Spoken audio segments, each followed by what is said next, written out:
В XIII веке, когда Предкавказье было захвачено монголами, караванные пути на плоскости перестают функционировать.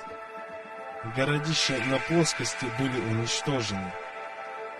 Шелковый путь полностью перемещается в горы.